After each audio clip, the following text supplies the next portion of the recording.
Morning students, हम अध्याय 1 रसायन विज्ञान की मूल अवधारणाओं के बारे में पढ़ रहे थे, जिसमें हमने कल देखा था कि पदार्थ किसे कहते हैं, यह कितने प्रकार का होता है। ठीक है, तो पदार्थ क्या है?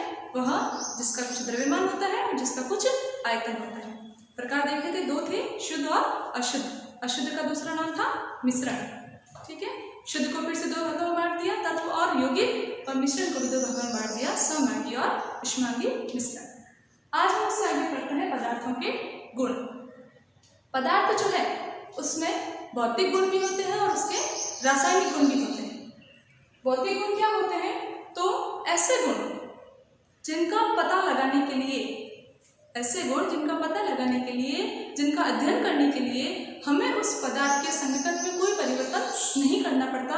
वो पदार्थ जिन कणों से मिलकर के बना है उसमें किसी प्रकार का परिवर्तन किए बिना जब हम जिन गुणों का हम पता लगा सकते हैं वे गुण हैं उसके भौतिक गुण। भौतिक गुण कौन कौन से हो सकते हैं? जैसे कि उस पदार्थ का रंग हो सकता है, उस पदार्थ की गंध हो सकती है, ठीक है, उस पदार्थ का स्वाद हो सकता है, ठीक है, उस पदार्थ का घनत्व हो सकता है, उसका द्रव्यमान हो सकता है, उसका आयतन हो सकता है। ठीक है, ऐसे बहुत सारे गुण हैं जो भौतिक गुणों के अंतर्गत आते हैं, जिसमें हम उसके संघटन को परिवर्तित किए बिना उनका पता लगा सकते हैं। दूसरा है रासायनिक गुण।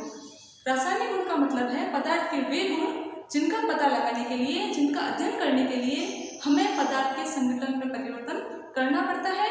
पदार्थ में किसी न किसी प्रकार का रासायनिक परिवर्तन करना पड़ता है और उसके बाद हमें उन गुणों का पता चलता है। वे सारे गुण रासायनिक गुण कहलाते हैं। रासायनिक गुण कौन कौन से हैं? तो जैसे किसी पदार्थ की अम्लीयता होगी, उसकी क्षारीयता होगी, उसकी ज्वलनशीलता होगी, ठीक है, ये ऐसे गुण हैं जो पता करने के लिए हमें पदार्थ के संघटन में परिवर्तन करना पड़ता है।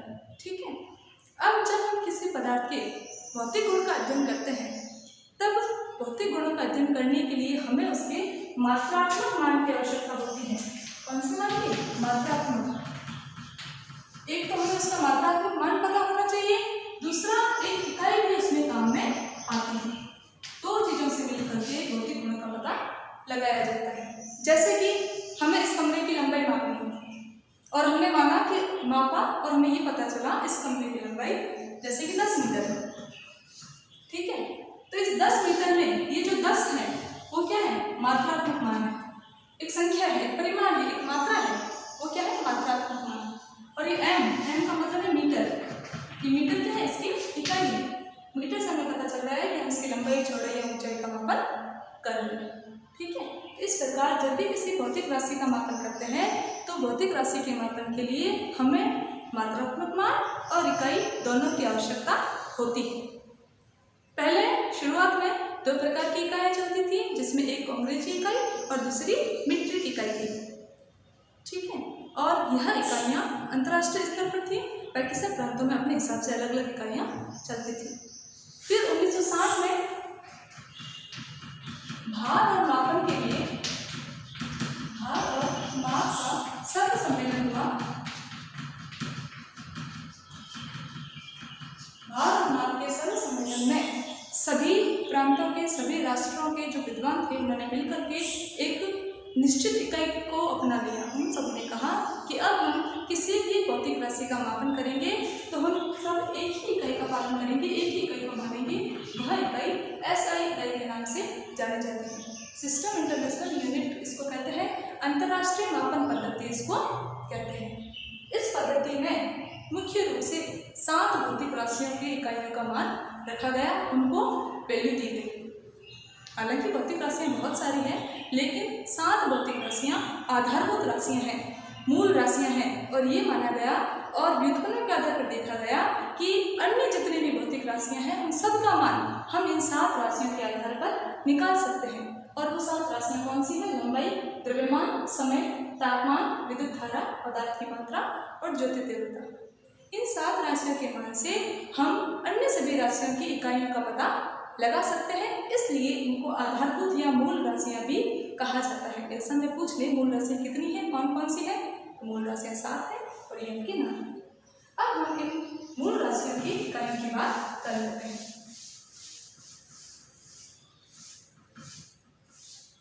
लंबाई जो मूल राशि है इसको L से दर्शाया जाता है और इसका जो मात्रक है, इसकी जो इकाई है वो मात्रक है इसका मीटर। मीटर को M से दर्शाया जाता है। द्रव्यमान जो है, द्रव्यमान को M से दर्शाया जाता है। द्रव्यमान का मात्रक है किलोग्राम। किलोग्राम या इसको केजी से दर्शाया जाता है। समय जो है इसको स्मॉल t से दर्शाया जाता है। इसका मात्रक है सेकेंड। सेकेंड को SEC से दर्शाया जाता है। तापमान जो है इसका प्रतीक कैपिटल T है और इसका मात्रक केल्विन है। केल्विन को K से दर्शाया जाता है। विद्युत धारा को I से दर्शाया जाता है और इसका मात्रक है एम्पियर। एम्पियर को A से डिनोट करते हैं। पदार्थ की मात्रा को N से दर्शाया जाता है और इसका मात्रक मोल है। मोल को MOL से दर्शाया जाता है। ज्योति तीव्रता को I से दर्शाया जाता है और इसका मात्रक कैंडेला है। कैंडेला को CD से दर्शाया जाता है। इसको CD से दर्शाया जाता है। तो ये मूल भौतिक राशियां हैं और ये इन भौतिक राशियों की इकाइयां हैं। अन्य जितने भी भौतिक राशियां हैं उनका मान, उन राशियों की इकाइयां इन्हीं राशियों के व्युत्पन्न से प्राप्त की जा सकती है। ठीक है, हमें इनके नाम, इनके प्रतीक, इनके मात्रकों के नाम और इनके प्रतीक याद करने होंगे। इनको रटने की आवश्यकता नहीं है क्योंकि जैसे जैसे अपन पढ़ेंगे अपने आप धीरे धीरे अपने को याद हो जाएंगे। अब हम देखते हैं कि कुछ ऐसी भौतिक राशियां भी हैं जिनके बारे में हम अभी साइंस लेने के बाद या साइंस पढ़ने के बाद हमें उसके बारे में पता चलता है। जैसे पहला अपना टॉपिक है जैसे द्रव्यमान। शॉर्ट टॉपिक है, ज़्यादा बड़ा नहीं है। क्या होता है द्रव्यमान? द्रव्यमान का मतलब है किसी वस्तु में द्रव्य की मात्रा, किसी पदार्थ में द्रव्य खुद कितना है उसकी मात्रा ही द्रव्यमान है। सामान्यतः हम जब छोटे क्लास में पढ़ते हैं तो हम ये कहते हैं द्रव्यमान और भार एक ही चीज़ है।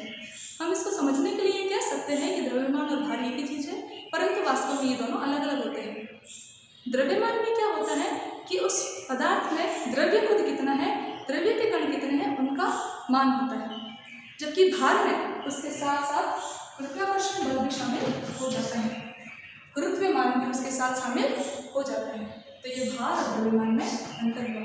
द्रव्यमान केवल द्रव्य की मात्रा, भार में द्रव्य की मात्रा के साथ गुरुत्वमान भी जुड़ा हुआ होता है। जैसे जैसे गुरुत्वमान में परिवर्तन आएगा वैसे वैसे भार में परिवर्तन आएगा।